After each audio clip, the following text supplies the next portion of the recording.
यहाँ भोले बाबा ने हृदय से त्यागा है।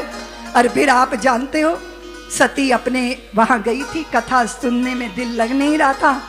विमान पे चढ़े देवता जा रहे थे, पिता के घर में यज्ञ था, तो जिद करके गई और वहां जब पति का अपमान देखा तो फिर योग अग्नि में अपनी काया को जलाकर भस्म कर दिया था। और जब भोले बाबा को पता चला तो उन्होंने अपनी जटा को उखाड़कर वीर व्रत को भेज दिया था दक्ष के यज्ञ का विध्वंस करने के लिए। और अपनी भार्या का शरीर कंधे पे लेके त्रिलोकी में दौड़े थे। तब नारायण ने चक्कर चला के शरीर को खंड खंड में विभक्त किया था। और जहां सती के शरीर के खंड गिरे वहां शक्तिपीठों का स्थापन हुआ। 52 शक्तिपीठ वो शक्तिपीठ है दक्ष के यज्ञ को पूर्ण करने के लिए। क्योंकि दक्ष का तो शीश काट के वीरभद्र ने हवन कुंड में फेंक दिया था। तब देवताओं ने भगवान शंकर को मनाया था और दक्ष के शीश पर बकरे का सिर लगाया गया था। तब मैं कर कर वो ठाकुर की भोले बाबा की वंदना करने लगा।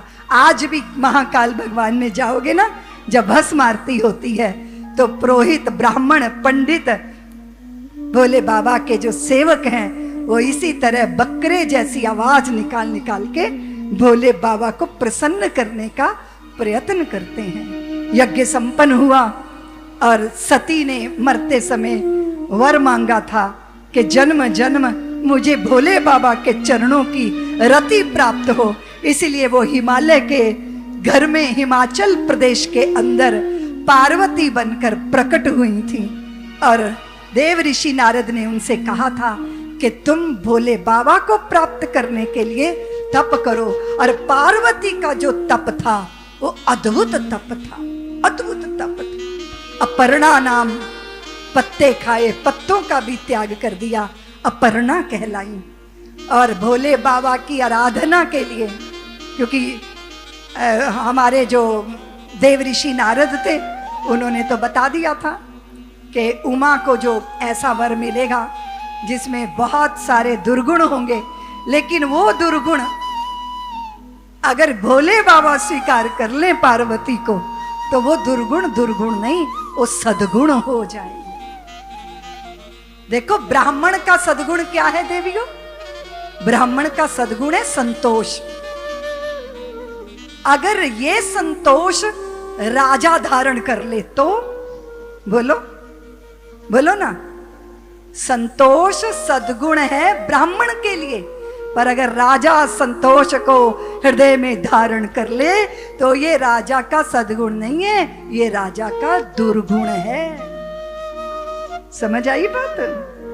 किसी का सद्गुण किसी का दुर्गुण हो जाता है और किसी का दुर्गुण किसी का सद्गुण हो जाता है। साधु को अनिकेत रहना चाहिए, कभी घर नहीं बनाना चाहिए, ये साधु का सद्गुण है। पर गृहस्थी मारा मारा फिरे ये उसका दुर्गुण है। और ये जितने भी दुर्गुण गुनाए जा रहे हैं, अगर पार्वती का विवाह भोले बाबा से हो जाएगा तो ये सारे दुर्गुण जो दूषण है ना, ये भूषण हो जाएंगे। और यहाँ भोले बाबा तो समाधि में रत थे और फिर कामदेव को भेजा गया था, आपको पता है। और कामदेव ने कहा मुझे क्यों भेज रहे हो, मेरी राम नाम सत्य करवानी है क्या? बड़े प्रयत्न किए भोले बाबा की समाधि तोड़ने के लिए, लेकिन फिर तीसरा नेत्र जब खोला, वो जब धनुष बाण लेकर उसने भोले बाबा की समाधि भंग की, तब तीसरे नेत्र से कामदेव भस्म हुआ और भोले बाबा पुनः समाधि में। अब इन्हें कौन जगाएगा? प्रभु श्री राम ने जाके प्रार्थना की कि ये जो तारकासुर सबको दुखी कर रहा है ना, आप विवाह करिए, आपका पुत्र होगा जिससे ये तारकासुर का समन होगा। भोले बाबा से वंदना कर रहे हैं प्रभु श्री राम विवाह करने के लिए। जिसका मन हो अमन अमन के लिए ब्याह करता है, वो मेरे भोले बाबा हैं। मन में अमन है और सृष्टि में अमन करना है, इसलिए विवाह रचाया जा रहा है। और आप जानते हो भोले बाबा की बारात जगत प्रसिद्ध बारात, हाँ? सारे देवगण, सारे ऋषिगण, सारे मुनिगण उस बारात में सम्मिलित हुए थे। शिव विवाह का प्रसंग बड़ा अद्भुत है और भगवान के गणों ने देखा कि देवताओं का समाज कितना अद्भुत है? सफारी सूट पहनकर, शेरवानी पहनकर, हीरे माणिक पहनकर और अपने अपने वाहनों पर। और सबसे बढ़िया वाहन कौन सा है आजकल आपका? कौन सा है? मर्सिडीज गाड़ी कौन सा है?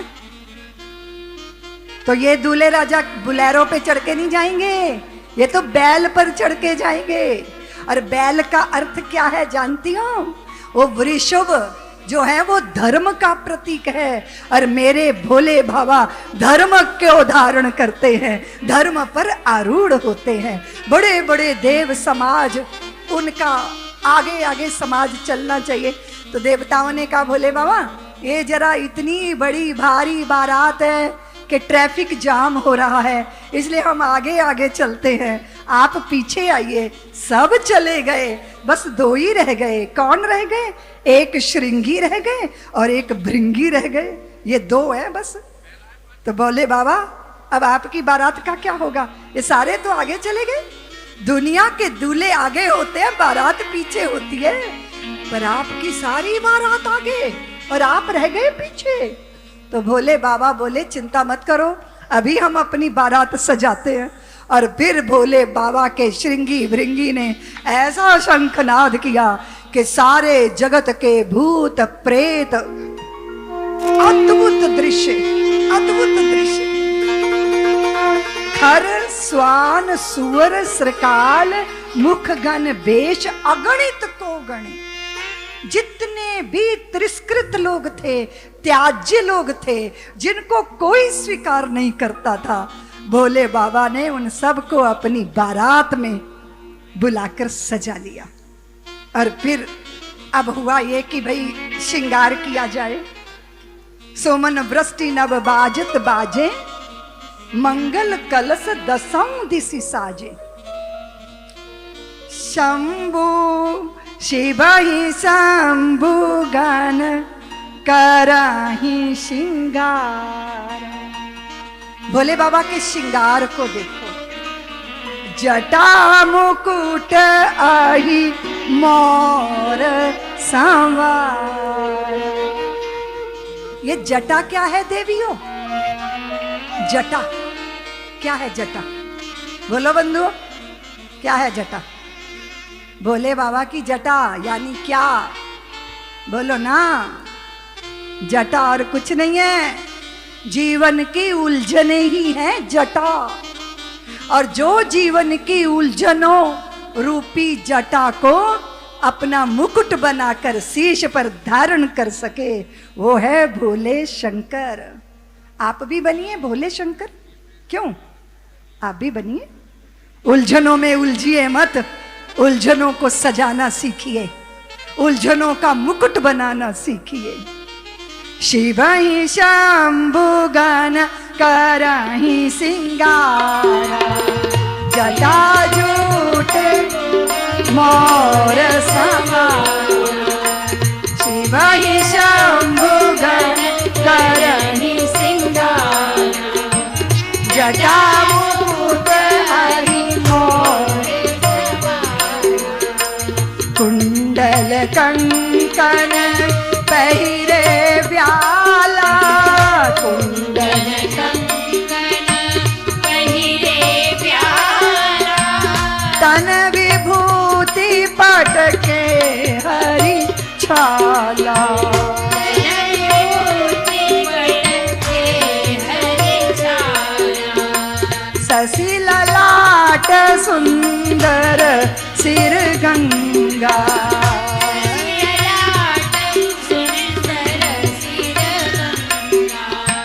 नयन तीन उपबीत भुजंगा, नयन तीन उपबीत भुजंगा। गरल कंठयूर नरसिर माला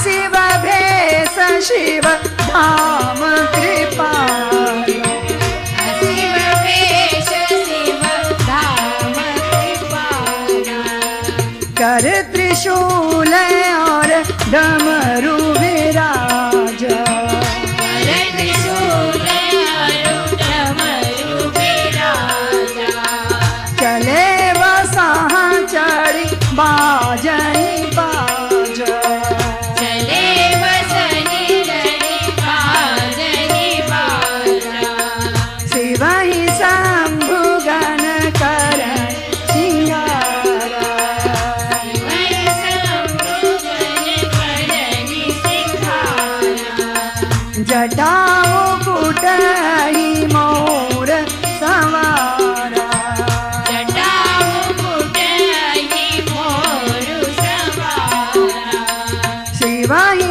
शंभु गण करहि श्रृंगारा शिव ही शंभु गण करहि जटाएं जीवन की उलझने हैं देवियों। अहि मोर काम भुजंग वासना वासना वासना, ये जो अहि है ये मुकुट बना है, मौर बना है, कुंडल और कंकन में भी सर्प हैं। छोटे सर्प को व्याल बोलते हैं। तन में विभूति और पट केहरी छाला यानी शेर की छाल पहनी है। शशि ललाट और सुंदर सिर गंगा, नयन तीन उपभीत भुजंगा। दुनिया भर की कामनाएं वासनाएं सबका श्रृंगार बना के भोले बाबा ने ज्ञान की गंगा को शीश पर धारण किया। ये जो तीसरा नेत्र है ये विवेक है, ये ज्ञान है। भोले बाबा की अद्भुत बारात है। चले हम चलते हैं, उस बारात का दर्शन करते हैं। ओ मंगलम भगवान विष्णु मंगलम गरुणध्वजः मंगलम पुंडरीकाक्षाय मंगलाय तनोहरिम्। ओम नमः शिवाय ओम नमः शिवाय ओम नमः शिवाय ओम नमः शिवाय। बोले गौरी शंकर भगवान। सब्सक्राइब करें साध्वी ऋतंभरा जी के YouTube चैनल को और हमारी वीडियोस को सबसे पहले देखने के लिए बेल आइकन को दबाना ना भूलें।